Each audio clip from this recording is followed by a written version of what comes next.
আজ বোধি রাজকুমার সূত্র বুদ্ধ জীবনী গৃহত্যাগ হইতে বুদ্ধত্ব প্রাপ্তি পর্যন্ত 326।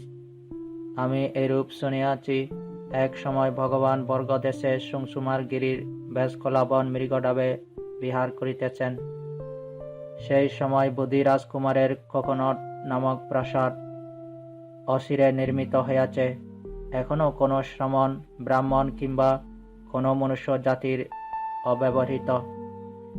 তখন বোধি রাজকুমার চঞ্জিকা পুত্র মানবককে আহ্বান করিলেন, এসো তুমি সৌম্য চঞ্জিকা পুত্র, যেখানে ভগবান আছেন তথায় যাও, গিয়া আমার বসনে ভগবানের পায়ে নতশিরে বন্দনা করো।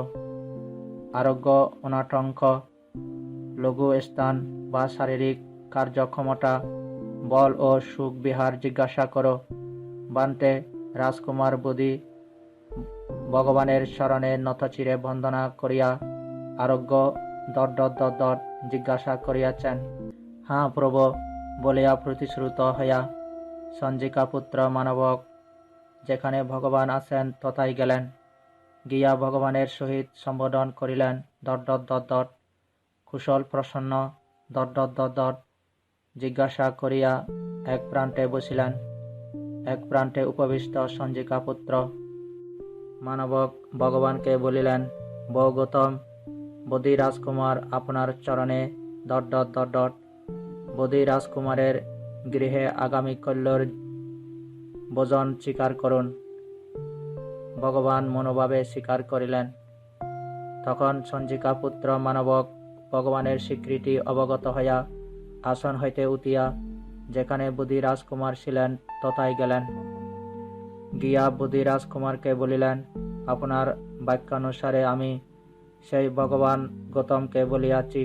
বৌ গৌতম, বোধি রাজকুমার আপনার পাদ পদ্মে প্রণাম করিয়াছেন। শ্রমণ গৌতম নিমন্ত্রণ স্বীকার করিয়াছেন। 325। তখন বোধি রাজকুমার সেই রাত্রি গত হইলে স্বীয় প্রাসাদে উত্তম খাদ্য ভোজ্য প্রস্তুত করাইয়া কোকনট প্রাসাদকে সিঁড়ির নিচে পর্যন্ত বস্ত্রাচ্ছাদিত করাইয়া চঞ্জিকা পুত্র মানবককে আহ্বান করিলেন, এসো সৌম্য চঞ্জিকা পুত্র, ভগবানের নিকট উপস্থিত হও, গিয়া ভগবানকে সময় জ্ঞাপন কর। বান্তে সময় হইয়াছে, বাদ প্রস্তুত আসে। হ্যাঁ প্রভু সময় জ্ঞাপন করিলেন। তখন ভগবান পূর্বাহ্ন সময়ে নিবাসন পরিধান করিয়া পাত্র শিবর ধারণ করিয়া যেখানে বোধি রাজকুমারের নিবাস তথায় উপস্থিত হইলেন। সেই সময় বোধি রাজকুমার ভগবানের আগমন প্রতীক্ষা করিয়া বহির্দ্বার কষ্টকে বা নহবত খানার বাহিরে দাঁড়াইলেন। বোধি রাজকুমার দূর হইতে ভগবানকে আসিতে দেখিলেন। দেখিয়া প্রত্যুৎগমন করিলেন, ভগবানকে অভিবাদন করিলেন এবং ভগবানকে সম্মুখে রাখিয়া যেখানে কোকনট প্রাসাদ তথায় লইয়া গেলেন। তখন ভগবান নিচে সিঁড়ির পার্শ্বে দাঁড়াইলেন। তখন বোধি রাজকুমার ভগবানকে বলিলেন, বান্তে ভগবান, বস্ত্রে আরোহণ করুন, সুগত বস্ত্রের উপর দিয়া চলুন, তাহা আমার দীর্ঘকাল হিতসুখের কারণ হোক। এরূপ বলিলে ভগবান নীরব রহিলেন। তৃতীয়বারও বোধি রাজকুমার অনুরোধ করিলেন। 326। অতঃপর ভগবান আয়ুষ্মান আনন্দের দিকে চাহিলেন। আয়ুষ্মান আনন্দ বোধি রাজকুমারকে বলিলেন, রাজকুমার, বস্ত্রসমূহ তুলিয়া লউন। ভগবান বস্ত্রখণ্ডের উপর দিয়া যাইবেন না। তথাগত পরবর্তী জনতার প্রতি লক্ষ্য করিতেছেন। তখন বোধি রাজকুমার কাপড়সমূহ অপসারণ করিয়া কোকনট প্রাসাদের উপর আসন সজ্জিত করাইলেন। ভগবান কোকনট প্রাসাদে আরোহণ করিয়া ভিক্ষু সঙ্গের সহিত সজ্জিত আসনে উপবেশন করিলেন। তখন বোধি রাজকুমার বুদ্ধ প্রমুখ ভিক্ষু সঙ্গকে উত্তম খাদ্যভোজ্য দ্বারা স্বহস্তে সন্তর্পিত করিলেন, সন্তুষ্ট করিলেন।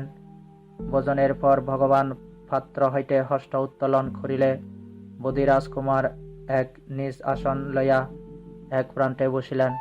এক প্রান্তে উপবিষ্ট বোধিরাজকুমার ভগবানকে বলিলেন, বান্তে, আমার ধারণা হয় যে সুখ দ্বারা সুখ লাভ হয় না, দুঃখ দ্বারা সুখ লাভ হয়। 327 রাজকুমার সম্বোধি লাভের পূর্বে অনভিসম্বুদ্ধ ও বোধিসত্ত্ব অবস্থায় আমারও এই ধারণাই ছিল। সুখে সুখ অধিগম্য নহে, দুঃখে সুখ অধিগম হয়। এই কারণে রাজকুমার, সেই সময় আমি দহর বা তরুণ অবস্থায়ই গারক কালকেশ ভদ্র যৌবন সম্পন্ন, প্রথম বয়সে অশ্রু মুখে রোদন পরায়ণ মাতাপিতার অনিচ্ছা সত্ত্বে কেশ অশ্রু মুন্দন করিয়া কাঁসাই বস্ত্র আচ্ছাদিত হইয়া আগার হইতে অনাগারিক রূপে প্রবর্জিত হইয়াছি।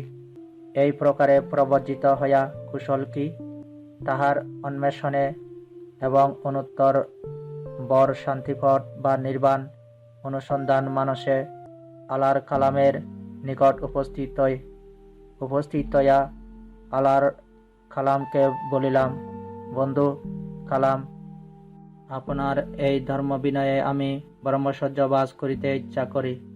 এরূপ বলিলে রাজকুমার আলার কালাম আমাকে বলিলেন, বিহার করুন আয়ুষ্মান। তাদৃশ এই ধর্মতত্ত্ব যাহাতে বিজ্ঞ পুরুষ অচিরেই স্বীয় আচার্যত্বকে অভিজ্ঞ দ্বারা স্বয়ং সাক্ষাৎকার ও লাভ করিয়া বিহার করিতে পারেন। রাজকুমার অচিরেই অতি সত্বরই আমি সেই ধর্মবিনয় আয়ত্ত করি।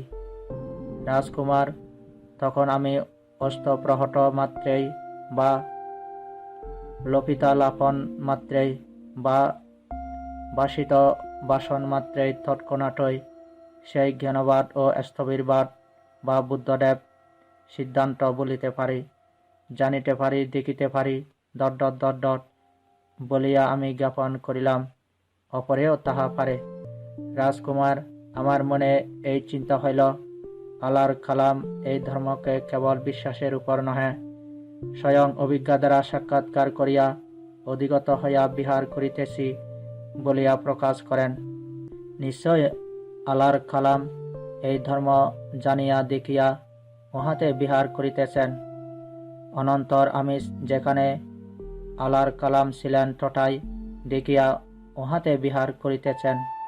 অনন্তর আমি যেখানে আলার কালাম ছিলেন তথায় উপনীত হইয়া আলার কালামকে জিজ্ঞাসা করি, আবুস কালাম, আপনি সাধনার কোন স্তর পর্যন্ত এই ধর্ম স্বয়ং অভিজ্ঞতা দ্বারা সাক্ষাৎকার করিয়া প্রাপ্ত হইয়া প্রকাশ করিতেছেন? ইহা জিজ্ঞাসিত হইলে রাজকুমার আলার কালাম আকিঞ্চনায়তন স্তর প্রকাশ করিলেন। রাজকুমার, তখন আমার এ ধারণা জন্মিল, কেবল আলার কালামের শ্রদ্ধা, বীর্য, স্মৃতি, সমাধি ও প্রজ্ঞা আছে এমন নহে, আমারও আছে। সুতরাং যে ধর্ম আলার কালাম স্বয়ং অভিজ্ঞতা দ্বারা সাক্ষাৎকার করিয়া প্রাপ্ত হইয়া বিহার করিতেছেন বলিয়া প্রকাশ করেন, সেই ধর্মের সাক্ষাৎকারের নিমিত্ত আমিও উদ্যম করিব।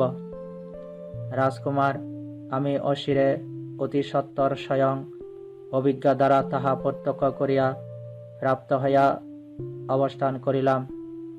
রাজকুমার, তখন আমি আলার কালামের নিকট গিয়া তাহাকে বলিলাম, আবুস কালাম, এ পর্যন্ত নহে কি আপনি এই ধর্ম স্বয়ং জানিয়া প্রাপ্ত হইয়া অবস্থান করেন বলিয়া প্রকাশ করিতেছেন?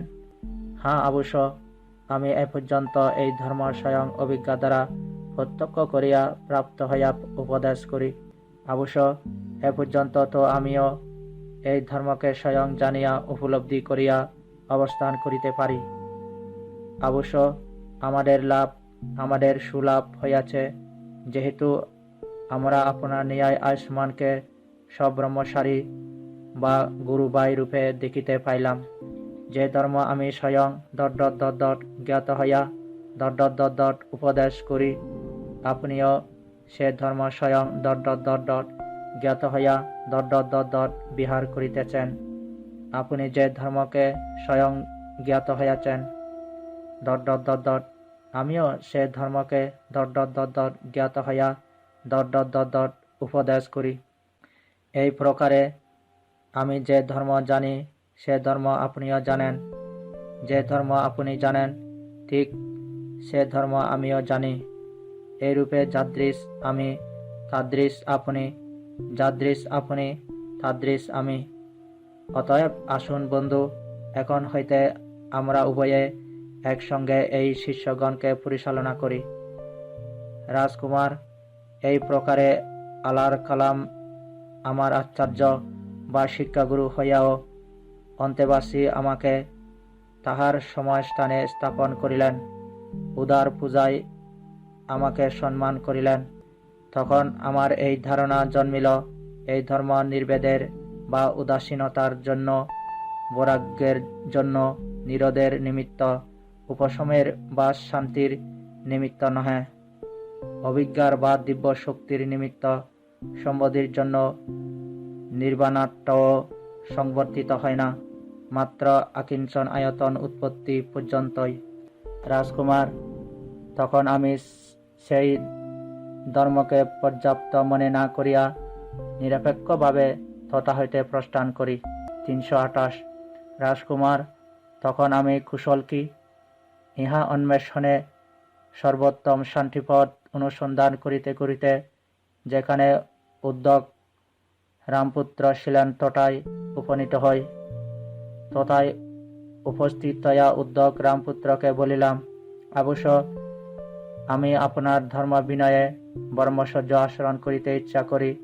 এরূপ উক্ত হইলে রাজকুমার উদ্যোগ রামপুত্র আমাকে বলিলেন, এখানে বিহার করুন আয়ুষ্মান, ইহা তাদৃশ ধর্ম যাহাতে বিজ্ঞপুরুষ অশ্রেয়সীয় আচার্যত্বকে স্বয়ং জানিয়া সাক্ষাৎকার করিয়া প্রাপ্ত হইয়া বিহার করিতে পারেন। রাজকুমার সেই আমি অচিরেই অতি শীঘ্রই সেই ধর্মকে পরিপূর্ণ আয়ত্ত করিলাম। তখন আমি অস্ত সঞ্চালন মাত্রই, বাসিত বাসন মাত্রেই তৎক্ষণাৎ সেই জ্ঞানবাদ আর স্থবিরবাদ বলিতে পারি, জানিতে পারি, দেখিতে পারি বলিয়া জ্ঞাপন করিলাম, আর অপরেও তাহা করিল। তখন আমার মনে এই চিন্তার উদয় হইল, রামপুত্র কেবল শ্রদ্ধার উপর নির্ভর করিয়া নহে, এই ধর্ম স্বয়ং অভিজ্ঞা দ্বারা সাক্ষাৎকার করিয়া প্রাপ্ত হইয়া বিহার করিতেছি বলিয়া প্রকাশ করেন। নিশ্চয় রামপুত্র এই ধর্ম স্বয়ং জানিয়া দেখিয়া উহাতে বিহার করেন। তৎপর হে রাজকুমার, যেখানে উদ্যোগ রামপুত্র আসেন আমি তথায় উপস্থিত হইলাম। উপনীত হইয়া তাহাকে ইহা বলিলাম, অবশ্য রামপুত্র, আপনি এই ধর্ম কি পরিমাণ স্বয়ং অভিজ্ঞা দ্বারা সাক্ষাৎকার করিয়া প্রাপ্ত হইয়া উপদেশ করিতেছেন? এরূপ জিজ্ঞাসিত হইলে উদ্যোগ রামপুত্র নবসংজ্ঞা না সংজ্ঞায়তন নামক অরূপ ব্রহ্মধ্যান পর্যন্ত ঘোষণা করিলেন। তখন রাজকুমার আমার মনে এই চিন্তা হইল, কেবল যে রামপুত্রের শ্রদ্ধা আছে এমন নহে, আমার নিকটও শ্রদ্ধা আছে। কেবল যে রামপুত্রের বীর্য, স্মৃতি, সমাধি ও প্রজ্ঞা আছে এমন নহে, আমারও তাহা আছে। অতএব যে ধর্ম রামপুত্র স্বয়ং অভিজ্ঞা দ্বারা সাক্ষাৎ করিয়া প্রাপ্ত হইয়া বিহার করিতেছি বলিয়া ঘোষণা করিতেছেন, আমি সে ধর্ম প্রত্যক্ষ করিবার নিমিত্ত উদ্যোগ করিব। রাজকুমার তখন আমি অচিরে অতি সত্বরই সে ধর্ম স্বয়ং অভিজ্ঞা দ্বারা সাক্ষাৎকার করিয়া প্রাপ্ত হইয়া বিহার করিলাম। দট দট দট দট এইরূপে আমার আচার্য হইয়াও উদ্যোগ রামপুত্র অন্তেবাসী আমাকে তাহার সময়স্থানে স্থাপন করিলেন। ডট ডট ডট ডট সেই কারণে আমি নিরপেক্ষভাবে সে ধর্ম হইতে চলিয়া আছিলাম। 329। রাজকুমার কুশল কি? ইহার গবেষণাকারী রূপে অনুত্তর বর শান্তিপদের সন্ধান মানসে আমি মগধ প্রদেশে ক্রমান্বয়ে বিচরণ করিতে করিতে যেখানে উরুবেলা সেনানী নিগম তদ্বিমুখে অগ্রসর হইলাম, তথায় আমি দেখিতে পাইলাম এক রমণীয় ভূমিভাগ, মনোহর বনছন্দ বা গভীর বন ও অদূরে শস্য সলিলা সুতীর্থযুক্তা নদী প্রবাহমান এবং চতুর্দিকে রমণীয় গোসর গ্রাম। তখন আমার মনে এই চিন্তার উদয় হইল, আহা, একান্তই রমণীয় ভূভাগ, প্রসাদজনক বনচ্ছন্দ, স্বচ্ছ সলিলা শ্বেত সতীর্থযুক্তা রমণীয়া নদী প্রবাহিতা, চতুর্দিকে গোসর গ্রাম। সাধনা প্রয়াসী কুলপুত্রের পক্ষে সাধনার নিমিত্ত ইহাই তো উপযুক্ত স্থান। রাজকুমার, ইহাই সাধনার উপযুক্ত মনে করিয়া আমি সে স্থানে ধ্যানে নিবিষ্ট হইলাম। রাজকুমার, তখন আমার নিকট তিনটি অশ্রুতপূর্ব অত্যাশ্চর্য উপমা প্রতিভাত হয়। এক, যেমন ক্ষীরযুক্ত বা সস্নেহ আর্দ্র কাষ্ঠ জলে নিক্ষিপ্ত হইল, তৎপর কোন পুরুষ অগ্নি প্রজ্বলিত করিব, তেজ প্রাদুর্ভূত করিব, এই চিন্তা করিয়া যদি উত্তরারণী লয়া তটায় আসে, রাজকুমার কি মনে করবেন? সেই ব্যক্তি স্নেহযুক্ত জলে নিক্ষিপ্ত সেই আর্দ্র কাষ্ঠকে উত্তরারণী লয়া মন্থন করিলে অগ্নি উৎপাদন করিতে, তেজ প্রাদুর্ভূত করিতে পারিবে কি? না বান্তে তাহা কখনো সম্ভব নহে। ইহার কারণ কি? যেহেতু সেই কাষ্ঠ স্নেহযুক্ত ও আর্দ্র, তদুপরি তাহা জলে নিক্ষিপ্ত, সুতরাং যে ব্যক্তি তাহাতে কেবল শ্রম ক্লান্তি ও মনোকষ্টেরই ভাগী হইবে।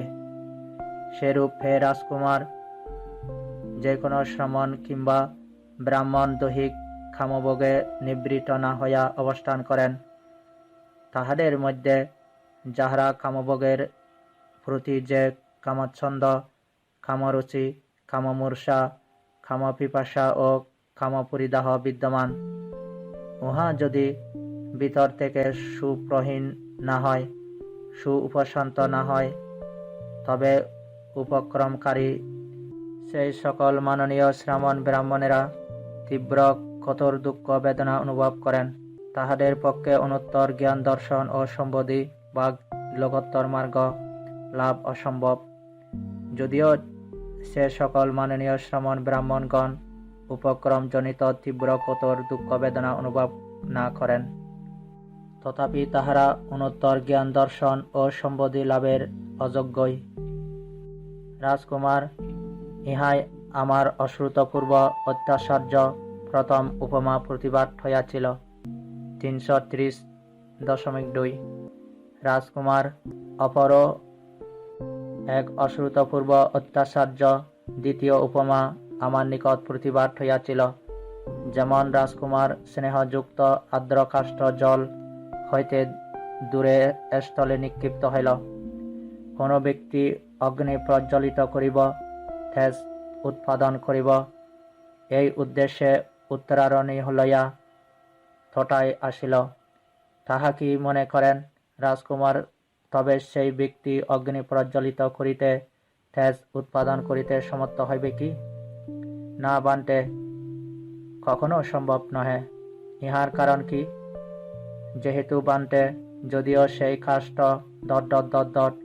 জল হইতে দূরে স্থলে নিক্ষিপ্ত, তবুও তাহা আর্দ্র ও স্নেহযুক্ত। সে ব্যক্তি শুধু শ্রম ক্লান্তি ও বিঘাতের ভাগী হইবে। সেই রূপই রাজকুমার যে কোনো শ্রমণ কিংবা ব্রাহ্মণ দৈহিক কামভোগে লিপ্ত থাকে, কামের প্রতি তাহাদের যে কামচ্ছন্দ, কামলালসা বিদ্যমান, তাহা উপশান্ত না হয়, তাহারা অযোগ্যই। রাজকুমার, এই অশ্রুতপূর্ব অত্যাশ্চর্য দ্বিতীয় উপমাও আমার নিকট প্রতিভাত হইয়াছিল। 331.3 রাজকুমার, অপর এক অশ্রুতপূর্ব অত্যাশ্চর্য তৃতীয় উপমাও আমার নিকট প্রতিভাত হইয়াছিল। যেমন রাজকুমার নীরস শুষ্ক কাষ্ঠ জল হইতে দূরে স্থলে নিক্ষিপ্ত হয়। অনন্তর কোনো ব্যক্তি অগ্নি উৎপাদন করিব, তেজ প্রজ্বলিত করিব, এই উদ্দেশ্য করিয়া উত্তরারণি লইয়া আসিল। তবে সে ব্যক্তি নীরস শুষ্ক জল হইতে দূরে স্থলে নিক্ষিপ্ত কাষ্ঠকে উত্তরারণিতে ঘর্ষণ করিয়া অগ্নি উৎপাদন করিতে, তেজ প্রকাশ করিতে সমর্থ হইবে কি? হ্যাঁ বন্তে, নিশ্চয়ই সমর্থ হইবে। ইহার কারণ কি? যেহেতু বান্তে সেই শুষ্ক কাষ্ঠ নীরস আর জল হইতে দূরে স্থলে নিক্ষিপ্ত হইয়াছে। এইরূপই রাজকুমার যে কোনো শ্রমণ কিংবা ব্রাহ্মণ খায় দ্বারা ভোগ বাসনা হইতে নির্লিপ্ত হইয়া অবস্থান করেন এবং কাম্যবস্তুর প্রতি তাহাদের যে কামচ্ছন্দ কাম পরিদাহ আছে, তাহা অধ্যাত্মে সুপ্রহীন ও সুউপশমিত হয়। তবে সেই পরাক্রমশালী মহানুভব শ্রমণ ব্রাহ্মণেরা তীব্র কঠোর দুঃখ বেদনা অনুভব করিলেও তাহাদের পক্ষে অনুত্তর জ্ঞান দর্শন ও সম্বোধি লাভ সম্ভব হয়। যদি সেই মহানুভব শ্রমণ ব্রাহ্মণগণ উপক্রম জনিত তীব্র কঠোর দুঃখ বেদনা ভোগ না করেন, তথাপি তাহারা অনুত্তর জ্ঞান দর্শন ও সম্বোধি লাভের যোগ্য পাত্রই হন। রাজকুমার, এই অশ্রুতপূর্ব অত্যাচার্য তৃতীয় উপমা তখন আমার প্রতিবাদ হইয়াছিল। 332। রাজকুমার, তখন আমার এই চিন্তা হইয়াছিল, দন্তের উপর দন্ত স্থাপন করিয়া জিহ্বা দ্বারা তালু চাপিয়া কুশল চিত্ত দ্বারা অকুশল চিত্তকে অবিনিগৃহীত করিয়া অবিনিবৃত ও অবিসন্তপ্ত করি। তাহা করিবার সময় আমার কক্ষ বা বগল হইতে ঘর্ম নির্গত হয়। যেমন কোনো বলবান পুরুষ অপর দুর্বল পুরুষকে শিরে কিংবা গাড়ে ধরিয়া অবিনিগৃহীত, অবিনিপীড়িত ও অবিসন্তপ্ত করে, তেমন রাজকুমার আমার দন্ত দ্বারা দন্ত চাপিয়া জিহ্বা দ্বারা তালু স্পর্শ করিয়া চিত্ত দ্বারা চিত্তকে অবিনিগৃহীত, অবিনিপীড়িত ও অবিসন্তপ্ত করিবার সময় আমার কক্ষ হইতে শ্বেত নির্গত হয়, আমার অশিথিল বীর্য আরব্ধ হয়, নির্ভুল স্মৃতি উপস্থাপিত থাকে, আর সেই কঠোর সাধনা উদ্যোগ দ্বারাই প্রধানাহত বা উদ্যোগ পরপীড়িত অবস্থাতেও আমার দেহ ক্লান্ত হইয়াছে, প্রকৃতপক্ষে উপশান্ত হয় নাই। 333। রাজকুমার, তখন আমার মনে এই চিন্তার উদয় হয়, এখন আমি অপ্রাণক বা নিঃশ্বাস রহিত ধ্যান সাধনা করিয়া দেখি। সে সময় আমি মুখ ও নাসিকায় আশ্বাস প্রশ্বাস রুদ্ধ করি। রাজকুমার, আমার মুখ ও নাসিকায় আশ্বাস প্রশ্বাস রুদ্ধ হইলে কর্ণছিদ্র দিয়া নিষ্ক্রান্ত বায়ুর অধিক মাত্রায় শব্দ হইতে থাকে। কর্মকারেরা বস্ত্রা হইতে বায়ু নির্গত হইবার সময় যেমন অধিক শব্দ হয়, তেমন আমার মুখ ও নাসিকায় আশ্বাস প্রশ্বাস রুদ্ধ হইলে কর্ণছিদ্র দিয়া নিষ্ক্রান্ত বায়ুর অধিক মাত্রায় শব্দ হইতে লাগিল। রাজকুমার, তথাপি আমার অদম্য উৎসাহ আরব্ধ হইল, অভ্রান্ত স্মৃতি উপস্থাপিত হইল। সেই কঠোর ধ্যানোদ্যোগের দ্বারা উদ্যোগাহত হওয়া অবস্থাতে আমার দেহ ক্লান্ত হইয়াছে, কিন্তু প্রকৃত উপশান্ত হয় নাই। রাজকুমার, তখন আমার এই চিন্তা হইল, এখন আমি শুধু আশ্বাস প্রশ্বাস নিরোধের ধ্যানই সাধনা করি। তখন আমি মুখে নাসিকায় ও কর্ণে আশ্বাস প্রশ্বাস নিরুদ্ধ করিলাম। রাজকুমার, মুখে নাসিকায় ও কর্ণে আশ্বাস প্রশ্বাস রুদ্ধ করিলে বায়ু অধিক মাত্রায় মাথায় আঘাত করিতে থাকে, যেমন বলবান পুরুষ তীক্ষ্ণ শিখর দ্বারা শিরে আঘাত করে, তেমন রাজকুমার আমার ডট ডট ডট ডট। তখন রাজকুমার আমার চিন্তা হইল, এখন আমি কেবল অপ্রাণক ধ্যানই অভ্যাস করি। আমি নাকে মুখে ও কর্ণে আশ্বাস প্রশ্বাস রুদ্ধ করিলাম। Dot dot dot dot. আশ্বাস প্রশ্বাস রুদ্ধ করিলে আমার শিরে অধিক মাত্রায় শির বেদনা উৎপন্ন হয়। Dot dot dot dot. Rajkumar, তখন আমার মনে হইল, এখন আমি অপ্রাণক পুনরায় ধ্যানই সাধনা করি। অনন্তর আমি মুখে নাকে ও কর্ণে আশ্বাস প্রশ্বাস রুদ্ধ করিলাম। Dot dot dot dot. আমার আশ্বাস প্রশ্বাস রুদ্ধ হইলে বায়ু অধিক মাত্রায় আমার কক্ষী কর্তন করিতে থাকে, যেমন কোনো গোঘাতক ছুরিকা দ্বারা গরুর কক্ষী পরিকর্তন করে, সেরূপ ডট ডট ডট ডট আমার অদম্য উৎসাহ আরব্ধ হয়। Dot dot dot dot. দেহ ক্লান্ত হইয়াছে, কিন্তু উপশান্ত হয় নাই। রাজকুমার, তখন আমার মনে হইল, এখন আমি অপ্রাণক ধ্যান অনুশীলন করিব। তখন আমি মুখে নাসিকায় ও কর্ণে আশ্বাস প্রশ্বাস রুদ্ধ করিলাম।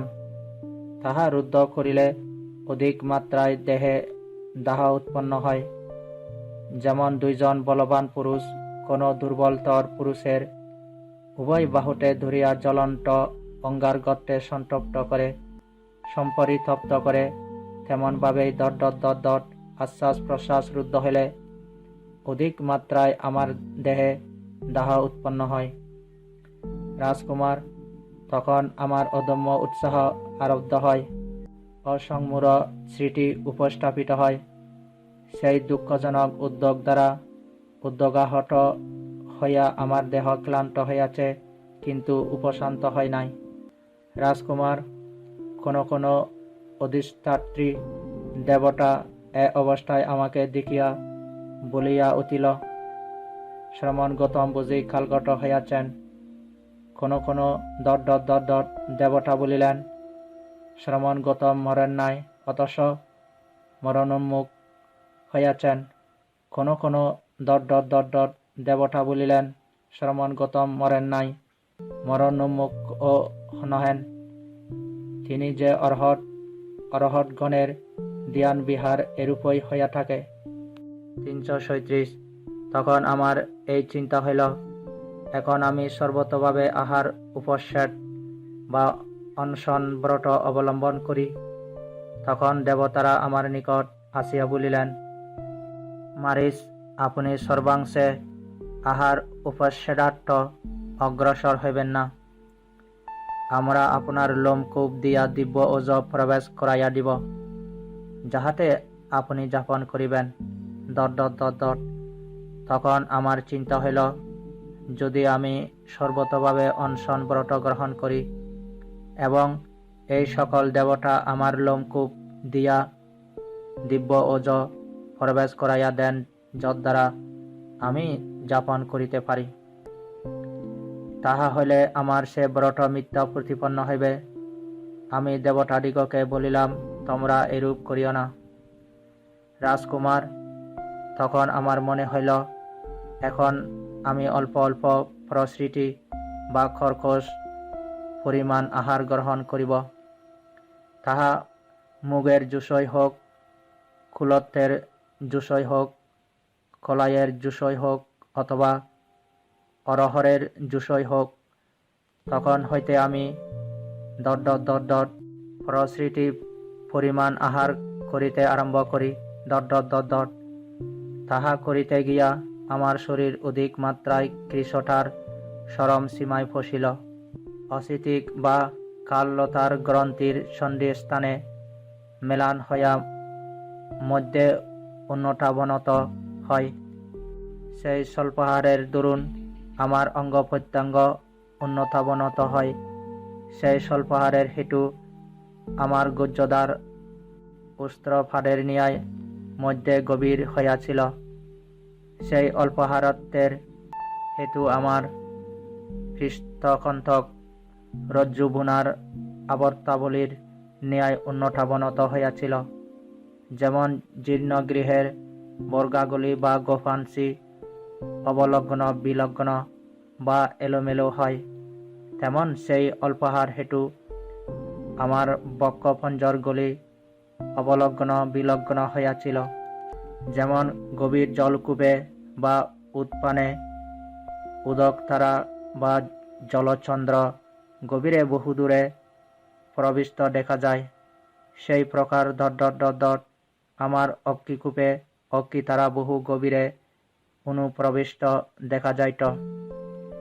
যেমন তিক্ত অলাবুক কষি অবস্থায় ছিন্ন হইলে পাটাটপ সম্পৃক্ত হইয়া শুষ্ক ও ম্লান হয়, সেরূপ অল্পাহার হেতু আমার শিরশর্ম শুষ্ক ও সংম্লান হইয়াছে। রাজকুমার, তখন সেই অল্পাহার জনিত দুষ্কর সজ্জা এত কঠোর হইয়া আমার উদর চর্ম পৃষ্ঠ খন্তকে সংলগ্ন হইয়াছিল যে আমি উদর চর্ম স্পর্শ করিতে গিয়া তৎসঙ্গে পৃষ্ঠখন্তক ধরিতাম। পৃষ্ঠখন্তক স্পর্শ করিতে গিয়া সঙ্গে সঙ্গে উদর চর্মই ধরিতাম। পায়খানা প্রস্রাব করিতে গিয়া সে স্থানেই কুচ হইয়া ভূপতিত হইতাম। আমি শরীর আশ্বস্ত করিবার মানসে হস্ত দ্বারা এই দেহ পরিমার্জনা করি। তখন আমার দেহ পরিমার্জনা করিবার সময় সেই অল্পাহার হেতু প্রতিমূল লোম রাশি অঙ্গ হইতে স্খলিত হইয়া পড়ে। রাজকুমার, তখন লোকেরা আমাকে দেখিয়া বলিত, শ্রমণ কালো হইয়া গিয়াছেন। কেহ কেহ বলিত, শ্রমণ কালো হন নাই, তিনি শ্যামবর্ণ হইয়াছেন। কেহ কেহ বলিত, শ্রমণ কালো কিংবা শ্যামবর্ণ হন নাই, তাহার চর্মরং মঙ্গল বর্ণ বা মুঞ্জল বর্ণ হইয়াছে। রাজকুমার, আমার এমন পরিশুদ্ধ পরিষ্কৃত চেহারা সেই অল্পাহার হেতু এতই বিনষ্ট হইয়াছিল। 335।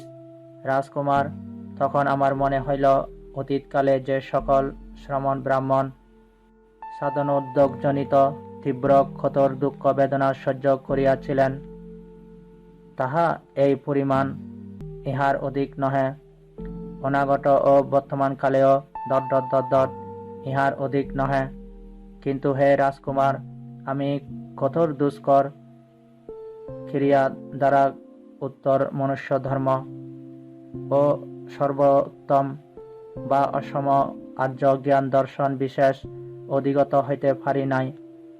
চিন্তা হইল, তবে কি বুদ্ধি জ্ঞান লাভের নিমিত্ত অন্য কোনো উপায় আছে? রাজকুমার, তখন আমার মনে এই চিন্তা হইল, আমি বেশ জানি পিতা শুদ্ধোদন শাক্যের কৃষিক্ষেত্রে হলকর্ষণ উৎসবে জম্বুবৃক্ষের সুশীতল ছায়ায় উপবিষ্ট অবস্থায় কাম ও অকুশল ধর্ম হইতে বিবিক্ত হইয়া প্রথম ধ্যান লাভ করিয়া উহাতে অবস্থান করি। তবে কি ইহা এই আনাপান প্রথম ধ্যান বুদ্ধিলাভের মার্গ হইবে? রাজকুমার, তখন আমার এই স্মৃতি অনুগামী জ্ঞান উৎপন্ন হইল, ইহাই সত্য উপলব্ধির মার্গ। তখন আমার মনে এই চিন্তার উদয় হইল, যে ধ্যান সুখ কাম ও অকুশল ধর্ম হইতে স্বতন্ত্র, আমি কি সেই সুখকে ভয় করি? আমার মনে হইল আমি সেই ধ্যান সুখকে ভয় করি না। রাজকুমার, তখন আমার মনে হইল, এরূপ অধিক মাত্রায় জীর্ণ শীর্ণ দেহে সেই সুখ অর্জন করা সুকর নহে। অতএব আমি স্থূল আহার অন্ন ব্যঞ্জন ভোজন করি। রাজকুমার, এই ভাবিয়া আমি স্থূল আহার বা তরকারি ভোজন করিতে আরম্ভ করিলাম। সেই সময় যে পঞ্চভিক্ষু আমার সেবায় নিযুক্ত ছিলেন, তাহাদের আশা শ্রমণগতম যে ধর্ম আবিষ্কার বা অধিগম করিবেন, তাহা তিনি আমাদিগকে উপদেশ করিবেন। কিন্তু যখন আমি স্থূল আহার অন্ন ব্যঞ্জন ভোজন করিতে আরম্ভ করিলাম, তখন সেই পঞ্চভিক্ষু প্রত্যয়বহুল ও সাধনা বিমুখ শ্রমণ গৌতম বাহুল্যে প্রত্যাবৃত হইয়াছেন, ভাবিয়া উদাসীনভাবে প্রস্থান করিলেন। 337 রাজকুমার, আমি স্থূল আহার গ্রহণে বল সঞ্চয়পূর্বক কামভোগে নির্লিপ্ত হইয়া অকুশল ধর্ম হইতে পৃথক হইয়া ... প্রথম ধ্যান লাভ করিয়া উহাতে অবস্থান করি, বিতর্ক বিচারের উপশম হেতু ... দ্বিতীয় ধ্যান, তৃতীয় ধ্যান, চতুর্থ ধ্যান লাভ করিয়া তাহাতে বিহার করি। এই প্রকারে পরিশুদ্ধ পর্যাবদাত অঙ্গন রহিত উপক্লেশ মুক্ত মৃদুবুট কর্মক্ষম স্থির ও অচঞ্চল অবস্থায় আমার চিত্ত সমাহিত বা ধ্যান নিবিষ্ট হইলে জাতিস্বর জ্ঞানাভিমুখে চিত্তকে অভিনমিত করি। তখন আমি বহুবিধ পূর্বনিবাস বা জন্ম অনুসরণ করি, যথা 1 জন্ম ও 2 জন্ম ও ... এরূপে আকার উদ্দেশ্য সহিত বা স্বরূপ ও গতিসহ অনেক প্রকার পূর্বজন্ম অনুসরণ করি।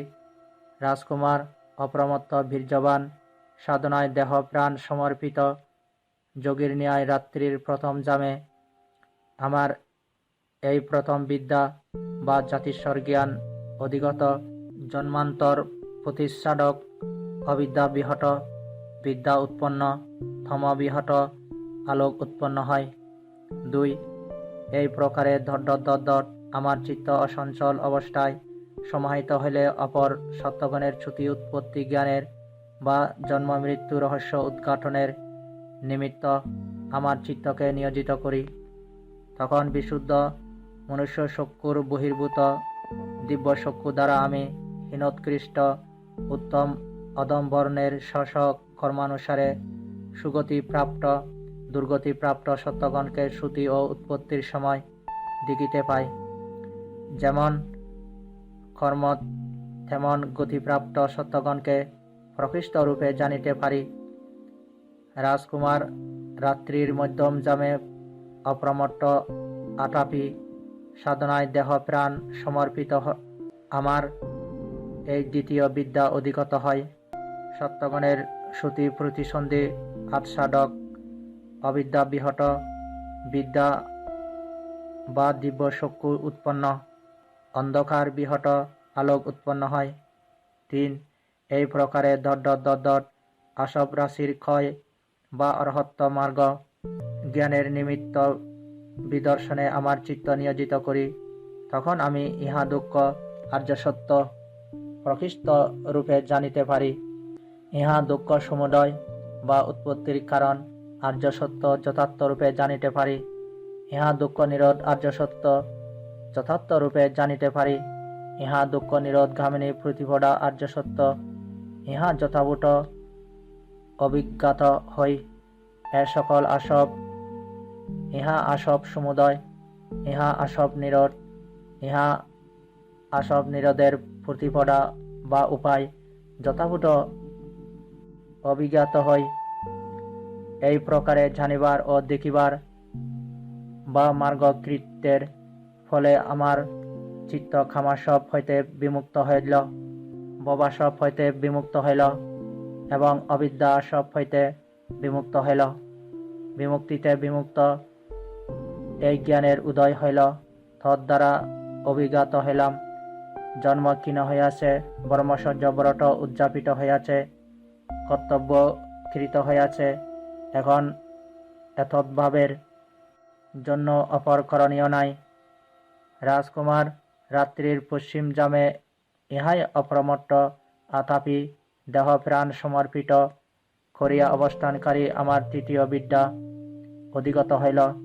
অবিদ্যা বিহত বিদ্যা উৎপন্ন হইল, তম বিহত আলোক উৎপন্ন হইল। 337 তখন অর্থাৎ বুদ্ধত্ব লাভের অষ্টম সপ্তাহের কথা। রাজকুমার, আমার এই চিন্তা হইল, আমার গভীর দুর্দর্শ দুরানুবদ্ধ শান্ত উত্তম অতর্কাবসর বা গম্য নিপুণ বা সূক্ষ্ম পণ্ডিত বেদনীয় এই ধর্ম বা আর্য সত্য অধিগত হইয়াছে। এই জনসাধারণ আলয়ারাম বা কামতৃষ্ণায় রমিত, আলয়ে রত বা পঞ্চ কামভোগে লিপ্ত, আলয়ে প্রমোদিত।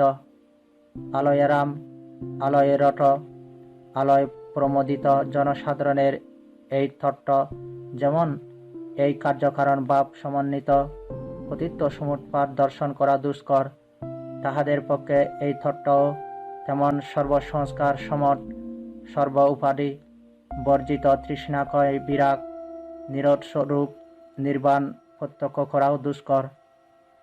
যদি আমি এই ধর্ম উপদেশ করি এবং অপরে ইহা বুঝিতে না পারে, তবে তাহা আমার পক্ষে ক্লান্তি ও কষ্টের কারণ হইবে। রাজকুমার, তখন আমার এই অশ্রুতপূর্ব অত্যাচার্য গাথাবলী প্রতিবাদ হইল। বহু কষ্টে অধিগত এ ধর্ম আমার এখন প্রকাশে কারো নাই উপকার। রাগ দেশে অভিভূত ভ্রান্ত জনগণ বুঝিবে না যথাযথ ধর্ম সনাতন। প্রতিশ্রুতগামী ধর্ম নিবৃত্তি প্রবণ, গভীর দুর্দর্শ অনু সৎস সুমহান। তম স্কন্ধে আবরিত রাগাসক্ত জন প্রকৃত সধর্মরূপ দেখে না তখন। রাজকুমার, এই চিন্তার দরুন অনুৎসুকের দিকে আমার চিত্ত নমিত হইল, ধর্মদেশনার প্রতি নহে। 338। অনন্ত রাজকুমার, আমার মনোভাব অবগত হইয়া সহম্পতি ব্রহ্মার এই চিন্তা হইল, আহা, জগৎ নষ্ট হইল, জগৎ বিনষ্ট হইল। যেহেতু তথাগত অরহৎ সম্যক সম্বুদ্ধের চিত্ত ধর্ম প্রসারের প্রতি নমিত না হইয়া অনুৎসুকের দিকে নমিত হইল। রাজকুমার, তখন বলবান পুরুষ যেমন অনায়াসে সংকোচিত বাহু প্রসারিত বাহু সংকোচিত করে, তেমন ভাবে সহম্পতি ব্রহ্মলোকে অন্তর্হিত হইয়া আমার সম্মুখে আবির্ভূত হইলেন। তিনি একাংশে উত্তরাসঙ্গ বা উত্তরীয় স্থাপন করিয়া আমার প্রতি কমলাঞ্জলি প্রণত হইয়া আমাকে বলিলেন, প্রভু ভগবান, ধর্ম উপদেশ করুন। সুগত, আপনি ধর্ম প্রসার করুন। স্বল্প রজজাতীয় সত্যেরা আসে, যাহারা ধর্মের অশ্রবণতা হেতু পরিহীন হইবে। ধর্মের যথার্থ জ্ঞাতা অবশ্যই হইবে। ইহা বলিয়া অতঃপর গাটায় স্তুতি করিয়া বলিলেন, মগধ প্রদেশে পূর্বে ছিল প্রতিষ্ঠিত অবিশুদ্ধ ধর্ম, যাহা সমল কল্পিত। অমৃতের দ্বার এবে কর উদ্ঘাটন, বিমল প্রত্যক্ষ ধর্ম শুনুন সুজন। শৈলস্থিত কোন লোক পর্বত শিখরে, নিম্নে জটা চারিদিকে দেখে জনতারে। সেইরূপ হে সুমেধ করি আরোহণ, ধর্মময় প্রাসাদেতে সামন্ত নয়ন। বিতশোক সেয়ে দেখো শোকাকুল জনে, জন্মজরা পরপীড়িতে প্রজ্ঞার নয়নে। অতবীর ঋণমুক্ত বিজিত সমর, সাত্যবাহ সর্বলোকে বিচরণ করো। সধর্ম প্রসার করো করুণা নিদান, নিশ্চয় মিলিবে শ্রোতা বহু জ্ঞানবান। 339। তখন আমি মহাব্রহ্মা সহম্পতির আরাধনা বিদিত হইয়া জীবগণের প্রতি করুণাবশত বুদ্ধ চক্ষু দ্বারা জীবজগৎ বিলোকন করি। বুদ্ধ দৃষ্টিতে বিশ্ব বিলোকন করিয়া আমি স্বল্পরস, মহারস, তীক্ষ্ণেন্দ্রিয়, মৃদু ইন্দ্রিয়, সু আকারবান, সুবোধ এবং পরলোক ও দোষের প্রতি ভয়দর্শী হইয়া অবস্থানকারী কোন কোন সত্যগণকে দেখিতে পাইলাম, যেমন উৎপল বা নীল কমল, পদ্ম বা রক্তকমল, অথবা পুণ্ডরিক বা শ্বেতকমল সমূহের মধ্যে কোন কোন উৎপল, পদ্ম কিংবা পুণ্ডরিক জলে সঞ্জাত, জলে সংবর্ধিত, জলাভ্যন্তর্গত, জলাভ্যন্তরে ফসিত হয়। অপর কোন কোন উৎপল, পদ্ম অথবা পুণ্ডরিক জলে উৎপন্ন, জলে সংবর্ধিত ও জল সম স্থিত থাকে। আবার কোনোটি উদকে জাত, উদকে সংবর্ধিত, জল হইতে উৎসে উত্থিত হইয়া জল দ্বারা উপলিপ্ত না হইয়া দাঁড়াইয়া থাকে। তেমনভাবেই হে রাজকুমার, আমি বুদ্ধ চক্ষুতে বিশ্ব বিলোকন করিতে গিয়া অল্পরস, মহারস, তীক্ষ্ণেন্দ্রিয়, মৃদু ইন্দ্রিয়, সু আকার বিশিষ্ট সুবোধ আর পরলোক ও ভাবের প্রতিবয়দর্শী হইয়া অবস্থানকারী কোন সত্যগণকে দেখিতে পাইলাম। অনন্তর রাজকুমার, আমি গাথাযোগে সহম্পতি মহাব্রহ্মাকে প্রত্যুত্তর প্রদান করি। উন্মুক্ত তাদের তরে অমৃতের পুরোদ্বার, শ্রোতা যারা প্রসারিয়া শ্রদ্ধা হোক আগুসার, ফন্দশ্রম ভাবি মনে আমি করিনি প্রসার, উত্তম সুজ্ঞাত ধর্ম ব্রহ্মে মানব মাজার। 340। রাজকুমার অনন্তর সহম্পতি ব্রহ্মা ভগবান ধর্মপ্রসারার্থ অবসর করিলেন। বুঝিয়া আমাকে অভিবাদন ও প্রদক্ষিণ করিয়া তথায় অন্তর্হিত হইলেন। অতঃপর আমার এই ধর্মদেশনা সংক্রান্ত চিত্ত উদয় হইল, কাহাকে আমি প্রথম ধর্মোপদেশ করিব? কে এই ধর্ম সত্তর বুঝিতে পারিবে? তখন আমার স্মরণ হইল আলার কালাময় সুপণ্ডিত, দক্ষ, মেধাবী এবং দীর্ঘকাল বা সমাপত্তি বিস্কম্বিত হেতু অল্পরস জাতীয় পুরুষ। যদি আলার কালামকে প্রথম ধর্মোপদেশ করি, তবে তিনি এই ধর্ম শীঘ্রই উপলব্ধি করিবেন। তখন জনক দেবতা আমার নিকট আসিয়া জানাইল, বান্তে, সপ্তাহকাল পূর্বে আলার কালাম দেহত্যাগ করিয়াছেন। আমারও জ্ঞান দর্শন উৎপন্ন হইল। সপ্তাহকাল পূর্বে আলার কালাম কালগত হইয়াছে। তখন আমার চিন্তা হইল, মহা ক্ষতিগ্রস্ত জানিও আলার কালাম। যদি তিনি এই ধর্মোপদেশ শুনিতেন, তবে শীঘ্রই উপলব্ধি করিতেন। রাজকুমার, তখন আমার মনে প্রসন্ন জাগিল, কাহাকে আমি প্রথম ধর্ম উপদেশ করি? কে এই ধর্ম সত্তর জানিতে পারিবে? আমার মনে হইল এই উদ্যোগ রামপুত্র পণ্ডিত, চতুর, মেধাবী, চিরকাল অমলিন চিত্ত। যদি আমি তাহাকে প্রথম ধর্মোপদেশ করি, তবে তিনি শীঘ্রই বুঝিতে পারিবেন। তখন দেবতা আসিয়া বলিল, বান্তে, অভিদোষে গত রাত্রির অর্ধ সময়ে উদ্যোগ রামপুত্র কালগত হইয়াছেন। আমারও জ্ঞান দর্শন উৎপন্ন হইল। 341। রাজকুমার, পুনঃ আমার মনে হইল পঞ্চবর্গীয় ভিক্ষু আমার বহু উপকারী, যাহারা দেহ প্রাণ সমর্পণ করিয়া কঠোর সাধনা করিবার সময় আমাকে সেবা করিয়াছেন। অতএব আমি সেই পঞ্চবর্গীয় ভিক্ষুদিগকে প্রথম ধর্মদেশনা করিব। তখন আমার চিন্তা হইল, পঞ্চবর্গীয় ভিক্ষুগণ এখন কোথায় অবস্থান করেন? আমি বিশুদ্ধ অমানুষ দিব্য চক্ষু দ্বারা দেখিলাম, পঞ্চবর্গীয় ভিক্ষুগণ বারাণসীর সমীপে ঋষিপট্টনে মৃগদায়ে অবস্থান করিতেছেন।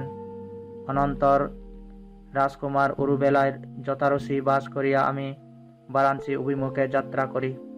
রাজকুমার উপক নামক আজীবক আমাকে দেখিতে পাইল যে আমি দীর্ঘ পথযাত্রী হইয়া বোধিদ্রুম ও গোয়ায় মধ্যবর্তী স্থানে উপনীত হইয়াছি।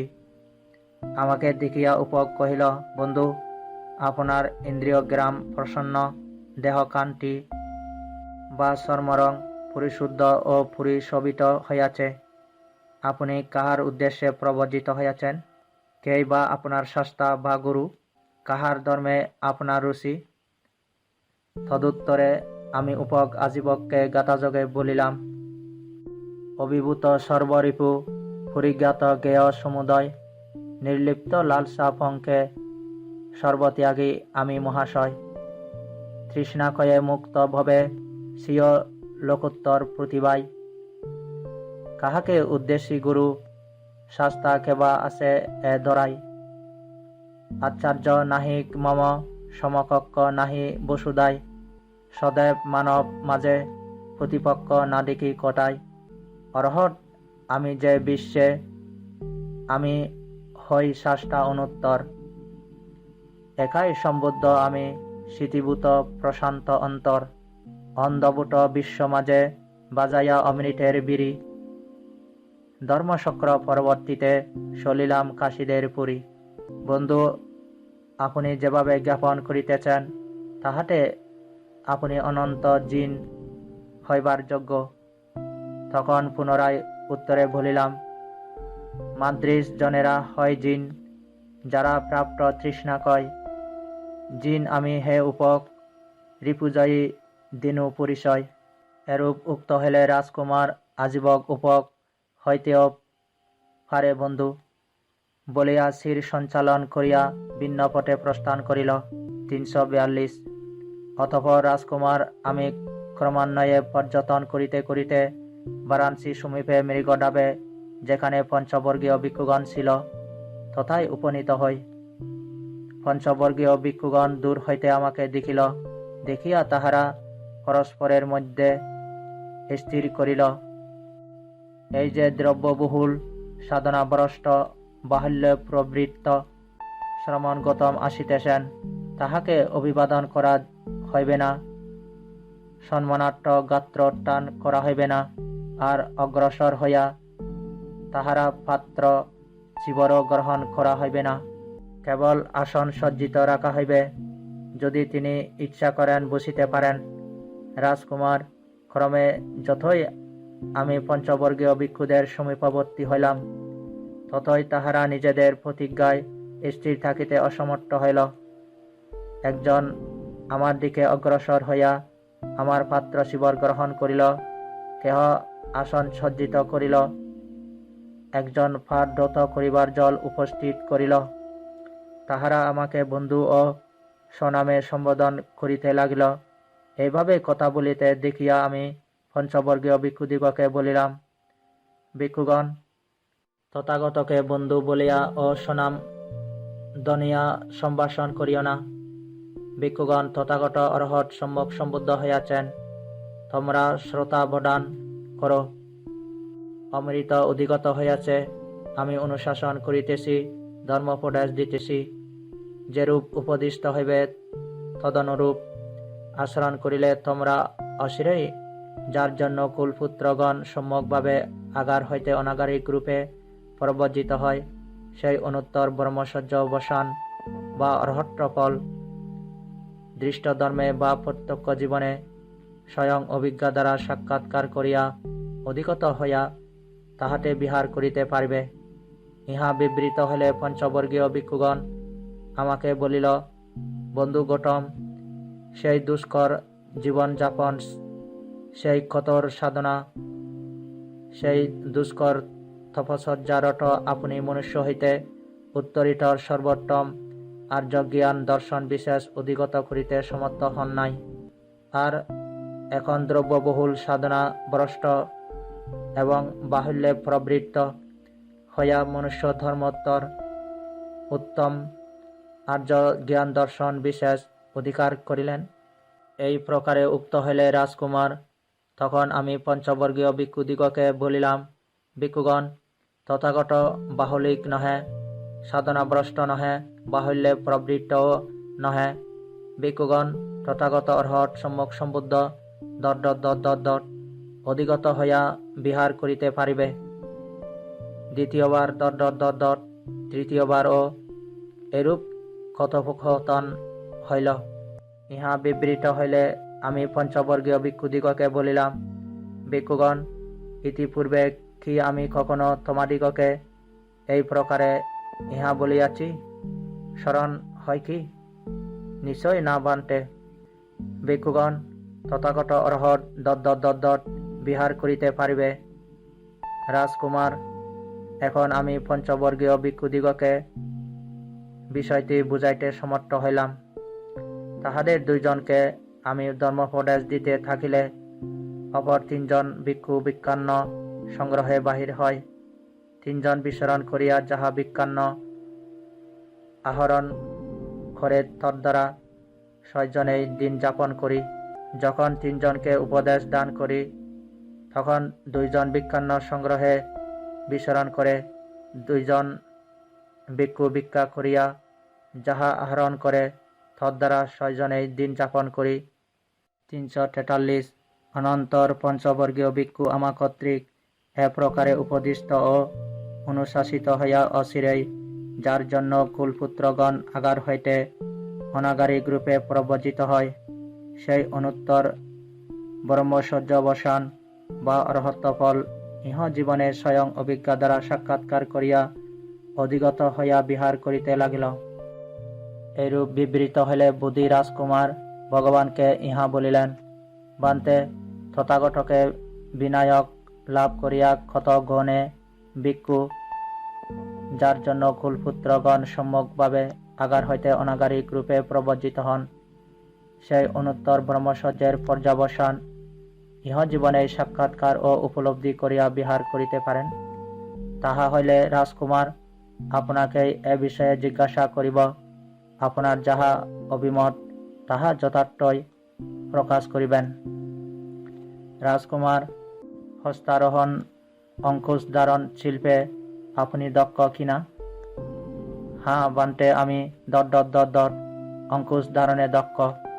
তবে রাজকুমার, যদি কোনো ব্যক্তি বোধি রাজকুমার হস্তারোহী অঙ্কুশগ্রাহী শিল্প জানেন, তাহার নিকট আমি হস্তারোহ অঙ্কুশগ্রাহ শিল্প শিক্ষা করিব মনে করিয়া আসে, আর সে শ্রদ্ধারহিত হয়, শ্রদ্ধাবানের দ্বারা যাহা লাভ করা সম্ভব তাহা সে পাইবে না। সে হয় রোগবহুল, যাহা নিরোগীর পক্ষে সম্ভব তাহা সে পাইবে না।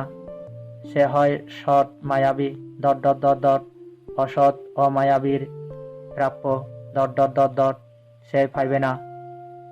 সে হয় অলস আরব্ধ বীর্যবানের প্রাপ্য সে পাইবে না। সে হয় প্রজ্ঞাহীন প্রজ্ঞাবান, যাহা শিক্ষা করিবে সে তাহা পারিবে না। তাহা কি মনে হয় রাজকুমার, সে ব্যক্তি আপনার নিকট হস্তারোহ অঙ্কুশ গ্রাহ শিল্প শিক্ষা করিবে কি? বান্তে, একদযুক্ত ব্যক্তি আমার নিকট হস্তারোহ অঙ্কুশ গ্রাহ শিল্প শিক্ষা করিতে সমর্থ হইবে না। 5 দযুক্তের কথাই বা কি? 344 রাজকুমার, তাহা কি মনে করেন? যদি কোনো ব্যক্তি বোধি রাজকুমার হস্তারোহ শিল্প জানেন শিল্প শিক্ষা করিব এই মানসে আছে, সে হয় শ্রদ্ধাবান, নিরোগী, অসৎ, অমায়াবী, নিরলস, প্রতিভাবান তবে সে ব্যক্তি আপনার নিকট হস্তারোহ শিল্প শিক্ষা করিতে সমর্থ হইবে কি? বান্তে, এক গুণযুক্ত পুরুষও আমার নিকট শিল্প শিক্ষা করিতে সক্ষম হইবে। এই প্রকারই রাজকুমার, নির্বাণ সাধনার 5 অঙ্গ আছে। সে 5 কি? 1. ভিক্ষু শ্রদ্ধাবান হয়, তথাগতের বুদ্ধিকে বা লোকোত্তর জ্ঞানকে বিশ্বাস করে, সেই ভগবান অর্হৎ সম্যক সম্বুদ্ধ বিদ্যাশরণ সম্পন্ন সুগত লোকবিদ অনুত্তর পুরুষ ধম্ম সারথি দেব মনুষ্যদের শাস্তা বুদ্ধ ও ভগবান হন। 2. নিরোগ নিরাতঙ্ক হয়, নাটিশীত নাটি উষ্ণ, সমপরিপাকী, সাধনাক্ষম, মধ্যস্থ গ্রহণী বা প্রকৃতি কর্মজ থেজ দাটু বিশিষ্ট হয়। 3. অসৎ অমায়াবী হয়, শাস্তা বা গুরু কিংবা বিজ্ঞ সব্রহ্মচারীদের নিকট স্বীয় দোষগুণ যথাযথ প্রকাশ করে। 4. অকুশল ধর্মের প্রহাণের নিমিত্ত, কুশল ধর্ম উৎপত্তির নিমিত্ত, শক্তিমান দৃঢ় পরাক্রমী, কুশল ধর্মে অনিক্ষিপ্ত দূর বা নিয়ত কুশলে তৎপর ও আরব্ধ বীর্য হইয়া বিহার করে। 5. প্রজ্ঞাবান হয়, আর্য নির্বেদিক প্রতিবিদ্ধ করিতে সমর্থ, সম্যক প্রকারে দুঃখ ক্ষয়গামিনী উদয় ব্যয় পরিচ্ছেদক বিদর্শন প্রজ্ঞায় সংযুক্ত হয়। রাজকুমার সাধনা উদ্যমের এই পঞ্চবিধ অঙ্গ। 345 রাজকুমার এই পঞ্চাঙ্গ সাধনা উদ্যম যুক্ত ভিক্ষু তথাগতকে বিনায়ক বা পরিচালক রূপে লাভ করিলে, যার জন্য কুলপুত্রগণ সম্যক রূপে আগার হইতে অনাগারিক প্রব্রজিত হয়, সেই অনুত্তর ব্রহ্মচর্য পরিণাম বা ফল ইহ জীবনে 7 বৎসরের মধ্যে স্বয়ং অভিজ্ঞা দ্বারা সাক্ষাৎকার এবং উপলব্ধি করিয়া বিহার করিতে পারে।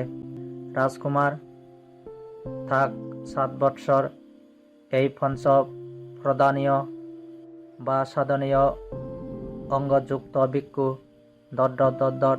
6 বর্ষে, 5 বর্ষে, 3 বর্ষে, 2 বর্ষে, 1 বর্ষে, 7 মাসে, 6 মাসে, 5 মাসে, 4 মাসে, 3 মাসে, 2 মাসে, 1 মাসে, অর্ধ মাসে, 7, 6, 5, 4, 3, 2, 1 রাত্রি দিনে থাক রাজকুমার 1 রাত্রি দিন।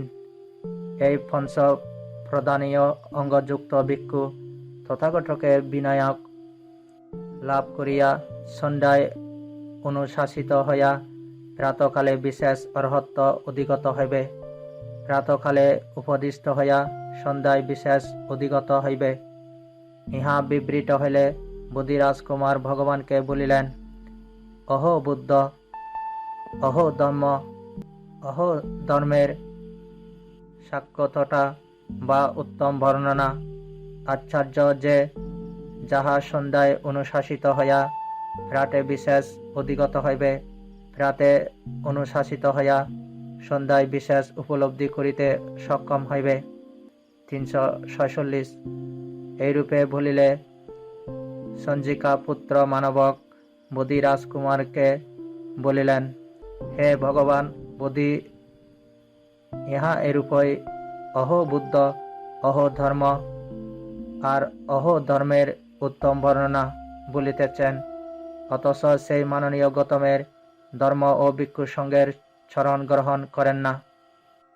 সৌম্য সঞ্জিকা পুত্র এরূপ বলিবেন না, সৌম্য সঞ্জিকা পুত্র এরূপ বলিবেন না। সৌম্য সঞ্জিকা পুত্র, আমি আর্যার বা মাঠার সম্মুখ হইতে ইহা শুনিয়াছি, সম্মুখ হইতে গ্রহণ করিয়াছি। সৌম্য সঞ্জিকা পুত্র, এক সময় ভগবান কৌশাম্বীর গোসীতারামে বিহার করিতেছেন। তখন আমার গর্ভবতী আর্যা যেখানে ভগবান ছিলেন তথায় উপস্থিত হইলেন।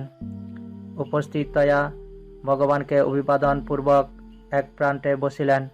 এক প্রান্তে উপবিষ্ট আমার আর্যা ভগবানকে নিবেদন করিলেন, বান্তে আমার কক্ষিগত যে কুমার কিংবা কুমারী আছে, সে ভগবান ধর্ম এবং ভিক্ষু সঙ্গের চরণ গ্রহণ করিতেছে।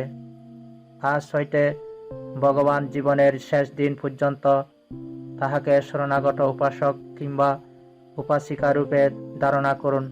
সৌম্য সঞ্জিকা পুত্র, এক সময় ভগবান এই বর্গ প্রদেশেই সংসুমার গিরির বেশকলা বনে মৃগধাবে বিহার করিতেছিলেন। তখন আমার ধাত্রী আমাকে অঙ্কে লইয়া যেখানে ভগবান ছিলেন সেখানে গিয়াছিল। গিয়া ভগবানকে অভিবাদন করিয়া এক প্রান্তে দাঁড়াইল।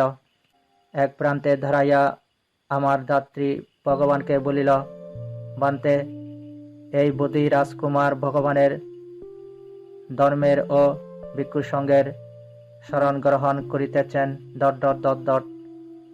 সৌম্য সঞ্জিকা পুত্র, আমি এই তৃতীয়বার ও ভগবানের ধর্মের ও ভিক্ষু সঙ্গের শরণ গ্রহণ করিতেছি। ভগবান আজ হইতে আমাকে আপ্রাণ কতি শরণাগত উপাসক রূপে স্বীকার করুন। বোধি রাজকুমার সূত্র সমাপ্ত।